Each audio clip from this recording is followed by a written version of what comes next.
Hello ladies, gentlemen, and non-binary compatriots. I'm Ray Frickard and welcome back to Superhero Kill Counts. Today we're gonna be covering Deadpool 2. Oh shit, sorry, YouTube doesn't like that word. Today we're gonna be covering Unalive Pool 2, released in 2018 and directed by David Leitch, replacing Tim Miller after he dropped out due to creative differences with Ryan Reynolds. Miller claimed that Reynolds, quote, wanted to be in control of the franchise. Now, no offense, but how are you gonna argue with Deadpool about how Deadpool's gonna be made? That's like arguing with— I forgot to write a joke here, can we just pretend I said something really funny? And considering that I, along with many other fans, consider this movie to be an improvement over the first one, I hate to say, but it might have been the right choice. Humor-wise, this movie's as raunchy as the last, but tonally, it's a whole different beast. It's got action, it's got drama, it's got Ryan Reynolds with baby legs. What more could a comic book fan want? Now before we start, I want to clarify one thing. This movie does have an extended cut called the Super Duper Fucking Cut, and it does feature an extra 15 minutes of footage, which includes alternate line deliveries and, more importantly, more kills. But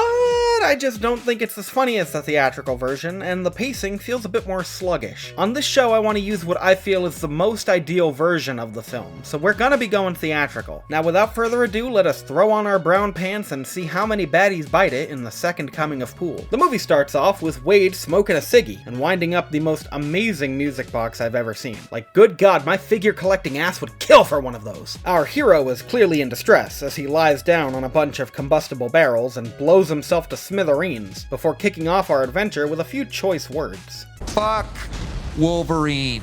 This doesn't count as a kill because Deadpool's practically unkillable, but this series would be rendered pointless if I were talking about a movie with 0 deaths in it. So just in case you're starting to worry that we're in for the Disney Plus censored version of the film, kiss me like you miss me, Red. My auntie. let Wade calm your nerves with the promise of at least one major death in this movie. Well, guess what, Wolvie? I'm dying in this one too.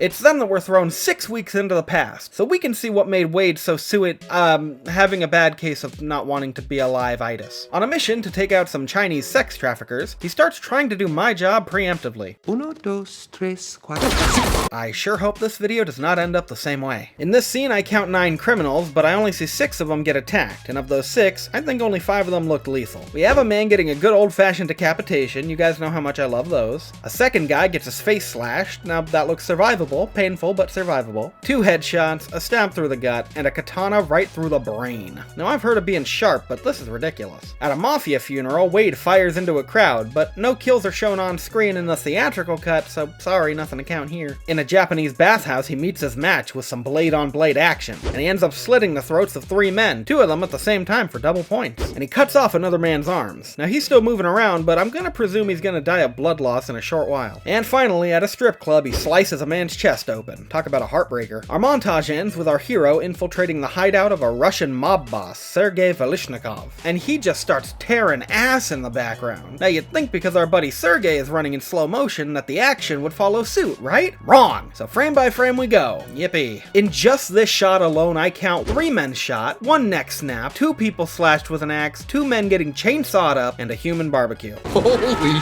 shit, Pickles. That guy's on fire. As Sergei locks himself in his panic room, another toadie's brains spray paint the security camera, and he's taunted by the ghost of meta-commentary past. But when more of his goons show up, it's time to skedaddle. In yet another homage to that Indiana Jones scene that movies love replicating so much, we're reintroduced to Dopinder, who somehow didn't end up in jail for the murder of his cousin Bantu, so good on you for evading capture, my friend. Unfortunately, however, that accidental murder created an insatiable bloodlust in our favorite cabbie, and now he wants to become a contract killer, even though he is clearly too adorable to be intimidating. Then again, it worked for Puss in Boots, so. As Wade makes it home to a waiting Vanessa, he tries to come up with some excuses as to why he's late for their anniversary, and I will never not laugh at another movie poking fun at the expense of Batman v Superman. I was fighting a caped badass. Then I discovered his mom is named Martha too. As they exchange passionate kisses and heartfelt gifts, Wade offers his love a certified Chekhov skee-ball token that totally won't come in handy later on. That's genuine, high-grade lead. And Vanessa gives Wade her IUD. That's right, she wants to have kids, and that means it's time to make a little dead baby. The two settle down for an action-packed night of snuggling and watching Yentl, as Wade unpacks his familial baggage, setting up a theme for this movie and adding once more to the list of elements that this film has in common with Logan. And if you really want to call back to our last Deadpool kill count, You get the strap on. Let's make a super baby. Wade gets pegged. While they try to come up with some baby names, Wade's daddy senses start tingling, and in seconds, Sergei's goon squad comes busting down the door. After a few non-lethal KOs, one goon gets a shotgun redirected at his face, and 2 more get stabbed in the head and gut. Now luckily, Vanessa avoids the fridge just in the nick of Shot through the heart, and you're too late, darling. You give love a bad name. that goddamn son of a bitch Sergei attempts to flee the scene, but a rampaging, unkillable anti-hero isn't really an easy thing to escape from. So when he catches up to the mob boss, they both take a stroll into oncoming traffic. Man, that truck really was rushing to get down that road. I'm sure glad Wade was able to catch up to Sergei because his car was stalling.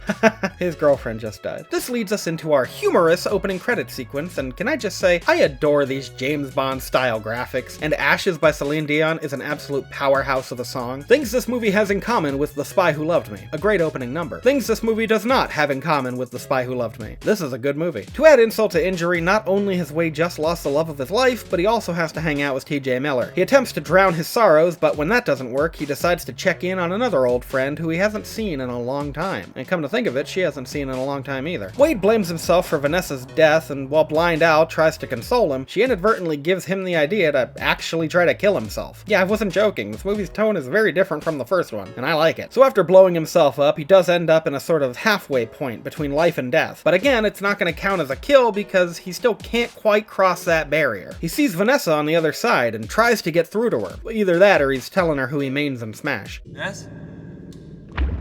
Ness! But all she can offer up is a cryptic message. Your heart's not in the right place. When Wade is flung back into the world of the living, his remains are collected by everybody's favorite chrome-plated power bottom, and he's brought to the X-Mansion to recuperate. Colossus thinks that the best way for him to move forward with his life is to take up the training to become an official X-Man. However, Negasonic Teenage Warhead doesn't think he would quite fit the bill. Also, she's got a girlfriend now, whom we have seen before in these movies. That's Yukio, last seen in the previous timeline taking up the role of Wolverine's bodyguard. This time, however, she's played by Shioli Kutsuna, replacing my beloved Rila Fukushima, and is in a much better place in her life. Always bubbly and optimistic. It's a deep cut to bring her back into these movies, but I'm just so glad she gets a happy ending. Well, at least until Professor X accidentally kills all the X-Men, but that's not for another 5 years. Speaking of this series' fucked up timeline, we also get an answer to why nobody ever seems to be around when Deadpool is at the mansion. They're hiding. But let's take a second to dissect this. Deadpool is supposed to take place in the late 2010s, yet the version of the characters we see here are from the prequel series. So does Deadpool actually take place in the 1980s? That would make sense considering Wade Wilson was a fully grown man in X-Men Origins, which also takes place in the 80s. But considering these characters look exactly the same in the 90s as they did in the 60s, who's to say they wouldn't look just as young in the 2010s? One of these days I'm gonna make an in-depth analysis of the X-Men series timeline and then you'll all be sorry. So Wade takes up Shiny Arnold's offer to become an X-Man, and all seems to be going well. Oh shit, is that Old Boy? So yeah, we cut to this honka burning cyborg named Cable, played by Josh Brolin, who in the same year this came out would also be starring as Thanos in Avengers Infinity War. Big year for Brolin fans. He's standing above 2 charred corpses, but let's give those crispy buds some time to cool down before adding them to the count. All we know at the moment is that he is pissed, so he grabs a burnt up teddy bear and fiddles with this doohickey on his wrist to transport himself back in time. Vortex manipulator, cheap and nasty time travel, very bad for you. I'm trying to give it up. He incapacitates Matt Damon, making his second Marvel cameo in 2 years, and Alan Tudyk, a prolific voice actor who would go on to play the Joker, Clayface, and several other characters in the fantastic Harley Quinn show. And afterwards, he steals their truck and sets out on his mission. While Wade bakes himself at home in the mansion, Colossus offers him the chance to go on an X-mission with them, but Wade can already sense some holes in that plan. That's a terrible idea, and it's gonna end badly. You wanna know how I know? I'll give you a hint. It's on my head and smells like Patrick Stewart. In yet another sinister coincidence, there's a disturbance at the Essex house for mutant rehabilitation, where a young mutant named Russell, although he prefers to go by Firefist, Oh my god. I can't say it. is staging an escape attempt from the facility and threatening to kill anyone who gets in his way. I better get the notepad ready. As Deadpool attempts to reason with the youngin', his big mouth causes Negasonic and Colossus to be blasted away, leaving our hero to resort to the only method of peacekeeping that he knows how. Put your hands behind your knees and get down on your head now. He would make a great cop. Deadpool, sweetie, I'm so sorry I said that about you, please forgive me. After some convincing, he puts his guns away and actually attempts to talk to the kid, until he gets blasted 6 weeks from Sunday too. After a brief Wolverine cameo, he decides to find the best of both worlds. He manages to subdue Russell without killing him. See? Fun for the whole family. Fire Fist is then equipped with a super convenient power dampening collar that's near impossible to get off, and he's about to be handed over to the facility's headmaster when Russell begs for prison instead. It's that request that sparks Wade's daddy senses again, and no, I will not stop calling them that, as he finds out that Russell's being abused by the staff here. It's at that point that the Pool we know and love comes out to play. Being a hero takes only a few moments. Few moments. Doing the ugly stuff no one else will do. He manages to headshot this creepy orderly named Marty. I assure you we have everything under control. Not getting a real under control vibe here, Marty. It is Glenn, isn't it? Daniel. I'll ask the questions. But the others take cover as Wade and Russell are quickly taken into police custody. At a mutant prison known as the Icebox, Russell tells Wade the details of his pray the mutant away torture at the hands of the orphanage headmaster. Now, the headmaster's never explicitly given a name in the movie, but I guess he's technically as close to a Mr. Sinister as the series has ever gotten, so there you go, that's my headcanon. I know the X-Men were created as a metaphor for racism, but more recently, these movies seem to be portraying it as more of a homophobia allegory. I mean, we have Iceman's parents asking him to try not being a mutant, a whole arc about trying to find a cure for mutation so that they can blend in with normal society, and now we have mutant conversion therapy. This is of course just my interpretation of the series, and that's what's so great about X-Men. When so many other superhero teams are groups of well-to-do white people, this diverse, fascinating group is a way for people who don't fit that mold to feel seen. Well, aside from First Class, that movie's so white it might as well have the Stay Puft Marshmallow Man as its logo. So Russell's plan for surviving in prison is to find the biggest guy in here and, quote, make him their bitch. Feel free to interpret that however you see fit. Wade informs him that the biggest guy in here is actually a monster that they keep locked in the basement. Right next to a huge steaming bowl of foreshadowing. After a brief scene of me ogling my television screen, the not super not friends come face to face with a mutant prison gang led by Black Tom Cassidy. White Wade Wilson, what's your superpower? Cultural appropriation? When Russell instigates a brawl, it goes about as well as to be expected. That was the last straw for Wade, who lays down the law that they are not partners or friends, and he gives them some advice on how to survive. Make friends with someone. Anyone but me. It's at that point that a daring prison break is attempted, with Cable blowing up the control room in order to unlock the cells and killing the 3 guards at the helm. He locates Wade in Russell's cell and makes a beeline for destruction. As more soldiers try to subdue him, he ends up in a tussle that I'm not quite sure how lethal it is. He shoots one of the guards 3 times in the gut, and I don't know how powerful those futuristic bullets are, or how thick that bulletproof vest is, but he doesn't get back up, so yeah, we'll add him to the count. Another guard gets shot through the helmet as he blasts our hero's cell apart. Now luckily, they'd managed to escape, but Wade has no clue why this guy is after him. What did I do to piss off a grumpy old fucker with a Winter Soldier arm? When he finally catches up with them, however, they find out that it's not Wade he's after. Hello, Russell. With a little teamwork, they manage to throw the cyborg assassin off his rhythm, but it doesn't end up too well for Wade. Oh, if only Jim Ross were here right now. Luckily, that near impenetrable collar comes loose just in time for some super ass kicking, but not before Cable guns down another one of those disposable prison guards. And yeah, I did keep an eye on the background here to see if anyone bites the dust, but aside from some brutal brawling between inmates and guards, nobody seems to kick the bucket. Cable and Deadpool duke it out in a closed-off section of the prison where DP asks the logical question, why are you trying to kill a kid, dude? Cable doesn't really have a great answer for that. I'm from the future. Just walk away. Source, dude, trust me. They continue their fisticuffs as Wade bends it like Beckham in a way that no man was ever meant to be bent. Cable steals a skee-ball token from Wade as a souvenir. Meanwhile, I'm forced to listen to Bangarang in the year of our Lord 2023. Wade pulls the pin on both his relationship with Russell. Why are you protecting the kid? I don't give a fuck about him. And this "are you my mother" complex. And a literal grenade that sends both men tumbling out of the prison and down a frosty mountain. As the guards take back the prison, Wade smashes his melon on a sharp rock and ends up nearly shuffling off this mortal coil once more. And during this second talk with Vanessa, he finally realizes what he has to do. He has to save the kid. Wade meets up with Weasel and gets the news that there's gonna be one of those good old-fashioned, conveniently timed prison transfers that happen all the time in movies for some reason. And he decides that's his best bet for saving Russell. But he can't do it alone, so the two of them decide to put out a casting call for their own superhero team. Not including Dopinder, unfortunately. What's your superpower? Cottage. That's adorable.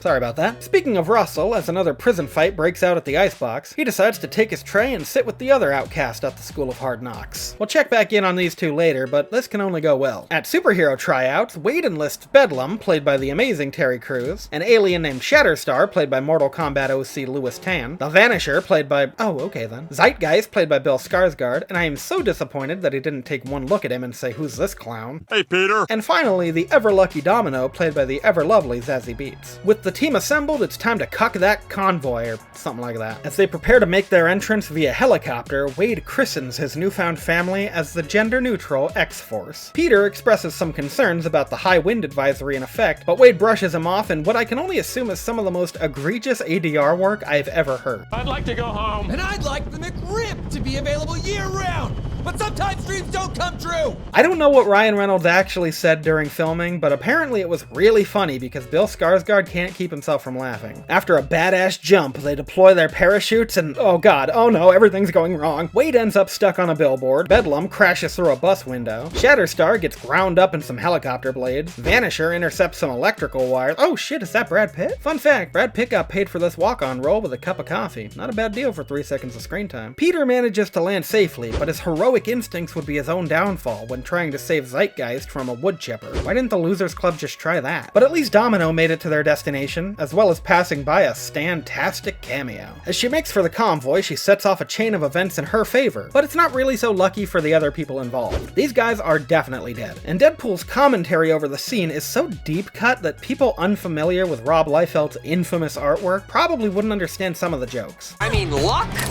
What coked out, glass pipe sucking freak show comic book artist came up with that little chestnut? Probably a guy who can't draw feet! This movie gets more meta than a Rick and Morty episode at times. Cable brute forces his way onto the truck, flipping a few cars along the way, and starts rummaging through criminals trying to find Russell. He tosses this guy out into the street, and yeah, sure, I'll count him as dead. A poorly timed grenade ends up blowing up the last car of the truck anyway, so we'll add another 8 prisoners to that count as well. During Cable's jump from one car to another, guess we could start calling them cable cars, 4 more cells fall from the truck, but I don't really feel comfortable adding those guys to the count because there's no confirmation of their death, and it looks like an unpleasant but survivable little tumble. Meanwhile, Deadpool hitches a ride on a security car, and we have this wonderfully gruesome imagery of Wade getting his hand shot through and then using that to turn the gun around for a headshot. Lovely. With Domino and Cable duking it out in the back of the truck, their makeshift autopilot causes an insane traffic jam, and I feel like I can safely add at least 3 of these drivers to the count, because good lord, some of those cars come crashing in with a vengeance. I never thought I'd feel remorse for the poor citizens who simply wanted to go out and buy some eggs, but then they got caught up in this superhero nonsense. But here I am. By the way, some kill counts online will take the easy way out by counting every single car crash as a kill, but people live through some insane car crashes in real life, so I'm using my best judgment to decide what I think would be the most lethal. I'm going the extra mile for you guys, you're welcome. DP manages to join the party, but at the cost of this movie's token black character. You killed Black Tom, you racist son of a bitch! While Domino tries to steer an uncontrollable truck with no brakes, Wade attempts to be half as badass as he was in X-Men Origins. It doesn't work out quite as well as it did back then. As all hell breaks loose, Russell jimmies his way out of his cell and frees his new best friend, but I'm not quite sure I can tell who that is. Don't you know who I am? No, sir, actually I can't. Would you kindly identify yourself? I'm the Juggernaut, bitch! Okay, rude. He destroys the bridge and the entire truck collapses beneath it, but I'm not gonna count the 25 remaining prisoners on the truck as dead, because we do see a couple of them staggering around after the crash, and Vanessa survived a way worse fall than that in the last movie. With that whole situation under control, Deadpool finally comes face to face with the Juggernaut. He's not played by Vinnie Jones this time around, instead being completely CG, but he's voiced by Ryan Reynolds, so that's neat, I guess. I'm gonna rip you in half now. At least he's a man of his word. Russell leaves with his new partner, and Domino carries the broken remains of Wade back to Blind Owl's as the city burns around them. It's at this point that we're forced to bear witness to Ryan Reynolds' baby legs, and if it has to be burned into my mind, it has to be burned into yours too. With the remaining X-Force assembled, Cable drops by to offer up a proposition. He can't take on the Juggernaut alone, but with a whole team, they might stand a chance. When confronted with the obvious question of why should we help the guy who keeps trying to kill us, Cable offers up his backstory. Forward story? He's a soldier from an apocalyptic future, specializing in stopping mutant criminals. He traveled back in time to this specific night because Russell is going to kill the headmaster of the orphanage. This will in turn set off an insatiable instill bloodlust in the young lad that will eventually lead him to killing Cable's wife and child. You remember those 2 charred corpses at the beginning? Yeah, we can add them to the count now. He also goes on to explain why he can't just time travel anywhere at any time. His device is finicky about long distance travel, and he only had 2 charges left, one to get him here and one to get him home. Well, that's just lazy writing. Wade counters that if he's given the chance to talk Russell out of killing the headmaster, then they won't have to kill him and everything will be okay. Cable offers him 30 seconds, sounding like he's on Pawn Stars. Best I can do, take it or leave it. And with Little Pool taking his very first steps, an agreement is struck. 30 seconds to save the kid. Quick pit stop though before the final battle because the X-Force is kinda running low on members. But unfortunately, it doesn't look like pulling a say anything on Colossus is gonna help him forgive you for earlier, so you're on your own, pal. As our heroes and villains and anti-heroes and anti-villains assemble at the orphanage, it's time to make some chimifucking-changas. While Russell stalks the headmaster, the team does their damnedest to down the Juggernaut, but to no avail. If only they had another huge-ass CGI character who could, oh hey baby. And so the team splits up. Colossus tries fighting dirty for once, Domino heads off to rescue the children, and Cablepool takes on the orderlies on their quest to find Russell. Using a few guns, a brick, and some maximum effort, the duo kill 10 of these anti-mutant creeps in a heartwarming bonding moment. Only best buddies execute pedophiles together. Domino ends up fighting off a few orderlies herself by having one of them fall and snap his neck, which leads to the next falling on his own blade, literally, and a third one getting fucking decapitated by a falling wardrobe.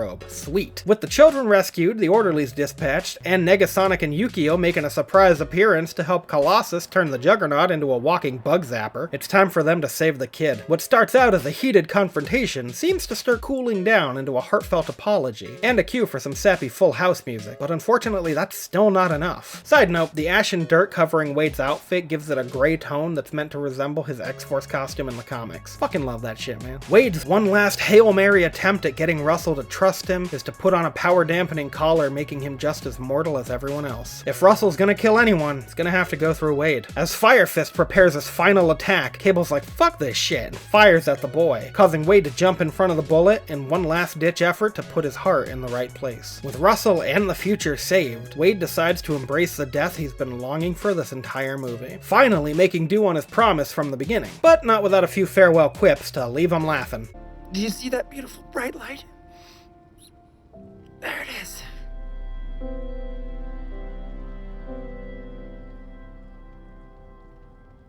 No, that's the sun. Don't stare directly into that. So yeah, really taking the name Deadpool literally, Wade Wilson is dead, surrounded by his family. It's little and broken, but still good. Yeah. Still good. He finally manages to cross the threshold and reunite with Vanessa, apologizing for, getting her killed, and he's at peace for the first time in a long time. Is this heaven? It is now. But something's wrong. It's not his time yet. He still has so much left to do, so many people to save, so many bad puns and sexual innuendos to make. Understanding that this is how it has to be, he gives Vanessa a goodbye kiss as if to say, we'll meet again, and he's blasted back to the world of the living. But how? Well, Cable used his last time jump to go back to the start of the final battle and hide a strategically placed skee-ball token on his frenemy's suit to take the bullet for him. Huh. Genuine high-grade lead. So while Wade is alive and well, Cable is stuck in the past, but at least he has the comforting knowledge that his family is safe. So he's gonna do some hero work of his own to try to keep the world from becoming the shitstorm that he lived in. But if Logan is to be believed, then that's gonna happen anyway. Unless Cable coming back here is enough to prevent the mutant extinction from occurring in the first place. Oh no, I've gone cross-eyed. Thanks to Domino's luck and Fire Fist's ass pen, it's a long story, they're able to successfully remove Wade's collar and all is well once more. Well, almost, considering that dumbass headmaster doesn't know when to keep his perverted little mouth shut. So we get one more kill to round out this movie and give Dopinder his time in the sun. Whoa! Got his motherfuckers! And the newfound family walks off into the sunset for all the misadventures to come. Our first mid-credit scene shows Negasonic and Yukio fixing Cable's time travel gizmo and giving it a few more charges. Charges which Wade will promptly use for the rest of our mid-credit sequences, and completely spitting in the face of people like me who try in vain to make a neat and coherent timeline of events in this universe. His first stop is to go back and save Vanessa by killing Sergei before he gets a chance. Yeah, we're gonna add him to the count again, new timeline, new rules. His next stop is to save Peter, and only Peter, from certain doom, because come on, it's Peter, man. In my personal favorite scene that had me cackling like a hyena in the theater, he stops by the original timeline and pops a few caps in Weapon 11's bald, mouthless head. Don't scratch. Just cleaning up the timelines. Now I don't think this would kill him anyway since he was able to survive a frickin' decapitation, but it's still very nice to see. And on his last stop, he heroically stops 2010 Ryan Reynolds from taking the role of Hal Jordan. In total, I counted 72 kills in Deadpool 2. Not a bad number considering the increased scope of this film. The platinum battering for coolest kill is gonna be a tie between Zeitgeist getting ground up in a wood chipper and that one orderly whose head gets sliced clean off by that wardrobe. You guys know where my heart lies, come on. The rusty shield for lamest kill is gonna go to those prison guards in the presumably bulletproof armor that Cable took out because I hate kills that leave me scratching my head as to whether or not to include them. So that was Deadpool 2, a raunchy meta-comedy gore fest that I absolutely adore. Much like the first movie, it's pure dumb humor all the way through. It's the perfect duology to just sit down and turn your brain off to. This movie introduced some much appreciated depths and interesting characters, and for that I find it to be a tad bit better film than the original. It went on to be a huge success at the box office, so of course Fox commissioned another sequel and an X-Force spin-off. I can't wait to see how that turns out. What's that? The X-Men have been acquired by the Walt Disney Corporation, and they've canceled development plans on both the original Deadpool 3 and the X-Force spin-off in order to incorporate Deadpool into the Marvel Cinematic Universe. Yeah, so the mouse rears his ugly circular head once more, and I am cautiously optimistic about Deadpool 3 being the first R-rated movie in the MCU. Hey, at least they got Hugh Jackman to pick up the claws once more and reprise his role as Wolverine, finally giving us the team-up we've been begging for since the beginning. No, Mom, we went over this. Origins doesn't count! Next time, we will take a look at the bane of my existence when we suffer through Dark Phoenix. See you then, Super Friends.